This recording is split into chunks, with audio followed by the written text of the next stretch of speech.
we have the people of India. اور article 16 میں یا 17 میں تقریباً یہ لکھا گیا ہے اکوالٹی بیفور لا، کہ سنویدھان کی نظر میں ہر انسان برابر ہے، چاہے کسی بھی مذہب کا تعلق رکھنے والا ہو، چاہے مسلمان ہو، ہندو ہو، سکھ ہو، عیسائی ہو، کوئی فرق نہیں ہے۔ ہندوستان کی نظر میں اور اس کی کانسٹیٹیوشن کی نظر میں تمام لوگ برابر ہیں، ایکوالٹی بیفور لا۔ میرے بھائیوں، یہ تو اس وقت کی بات ہے کہ جب ہندوستان آزاد ہو گیا، لیکن ہندوستان کی آزادی میں مسلمانوں نے کیا کردار نبھائے ہیں، اب حضرات کے سامنے آج کے ہفتے میں اس پر گفتگو کرنی ہے۔ کیونکہ اگر آپ سے سوال کیا جائے یا آج کے نوجوانوں سے سوال کیا جائے کہ بتاؤ سبھاش چندر بوس کون تھے، بتاؤ جواہر لال نہرو کون تھے، بتاؤ فلاں کون تھے، تو تمام کہیں گے کہ وہ جو ہے سوتنترتا سینانی ہے، فریڈم فائٹر آف انڈیا ہے۔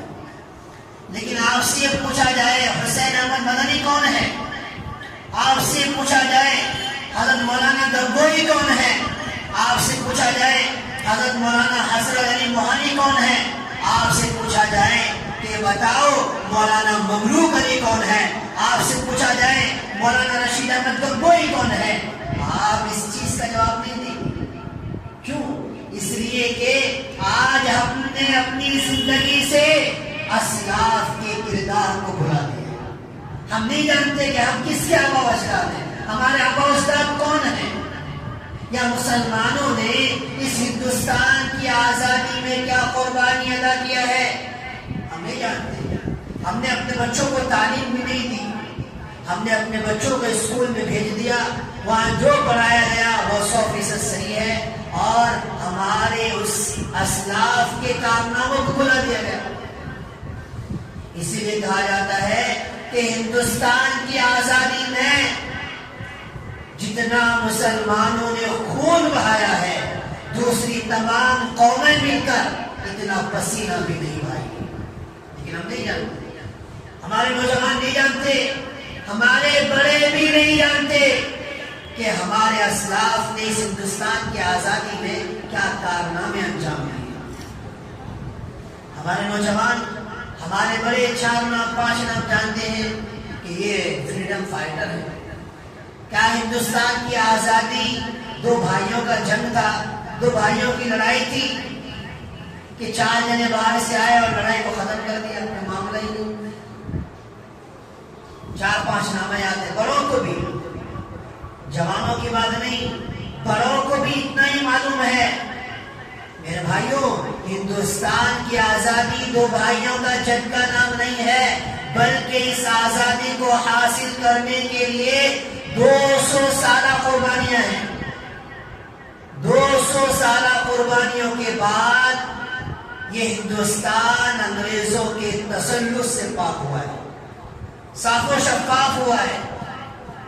ہندوستان اس سرزمین میں 1600 عیسوی میں تجارت کی غرض سے ہندوستان آیا، اور آہستہ آہستہ انہوں نے یہاں کی حکمرانی پر اور یہاں کی بادشاہت پر ہندوستان کو اپنا غلام بنانے کی کوشش کی۔ تو اس زمانے کے اورنگزیب رحمۃ اللہ علیہ اور دیگر سلاطین ہند نے اس کو بھانپ لیا، اور بھانپنے کے بعد جو ہے 1700 میں ان کو یہاں سے مار کر بھگا دیا کہ تمہارا ارادہ تجارت کا نہیں رہا، تم غیر محسوس طریقے سے یہاں کا حاکم بننا چاہتے ہو۔ ان کو مار پیٹ کر بھگایا اور اس کو بین کر دیا گیا ہندوستان میں۔ پھر معافی نامہ اور دیگر تقریبات کے ذریعے سے اور معافی نامے کے ذریعے سے پھر دوبارہ تجارت کی غرض سے انگریز جو ہے اس ہندوستان میں آئے، اور پھر وہی عیارانہ اور مکارانہ چال چل کے کلکتہ، گجرات اور دیگر ساحلی علاقوں میں اپنا تسلط جما لیا، اور اس تسلط کو جمانے میں ہمارے ہی درمیان میں بہت سے غداروں کو پیدا کیا. اور ایک دن ایسا آیا کہ 1756 کا وقت آیا کہ جب انہوں نے کلکتہ ادھر وہ ساحلی علاقہ ہے اس علاقے میں پورا تسلط جما لیا. اور اس علاقے کے جو بادشاہ تھے سراج الدولہ رحمۃ اللہ علیہ، سراج الدولہ رحمۃ اللہ علیہ نے ان کا مقابلہ کرنا چاہا اور قلع کما کرنا چاہا اور مقابلہ بھی کیا، لیکن آپسی غداری کی وجہ سے اور اس کے وزیر میر جعفر کی غداری کی وجہ سے سراج الدولہ کو شہادت نوش کرنا پڑا. اور وہ پلاسی کی سرزمین میں جو جنگ لڑی گئی تھی اس جنگ میں ہار کا سامنا کرنا پڑا اور سراج الدولہ رحمۃ اللہ علیہ کو شہادت نوش کرنا پڑا. اور جب سراج الدولہ اس وقت کے سب سے بڑے طاقتور راجا سمجھے جاتے تھے ہندوستان کے، جب ان کی کمر توڑ دی گئی، انگریزوں نے ان پر اپنا تسلط قائم کر لیا، اب ایک طاقت بچی تھی جس کا اگر ہم نے مقابلہ کر لیا، انگریزوں نے کہا تھا تو یہ ہندوستان ہمارا ہے. اور اس جنگ کو لڑنے کے بعد بھی سینے پر پیر رکھ کر کہا تھا کہ آج سے ہندوستان ہمارا ہے. دوسری طاقت کون تھی؟ میسور کی سرزمین میں جو طاقت تھی جس کو ہم ٹیپو سلطان رحمۃ اللہ علیہ کے نام سے جانتے ہیں، دوسری بڑی طاقت ان کی تھی. اور 1799 کتنا بھائی ادھر 1756 3 جون یا 57 3 جون اور 1799 میں انگریزوں نے فل کوشش کی کہ اب ہمارا مقابلہ صرف اور صرف اگر کوئی کر سکتا ہے تو میسور کی سرزمین کا جو راجا ہے ٹیپو سلطان رحمۃ اللہ علیہ وہی کر سکتا ہے. اگر ہم نے اسے قلع کما کر دیا اور ہم نے اس کو زیر کر دیا تو ہندوستان میں ہمارا مقابلہ کرنے والا کوئی نہیں ہوگا.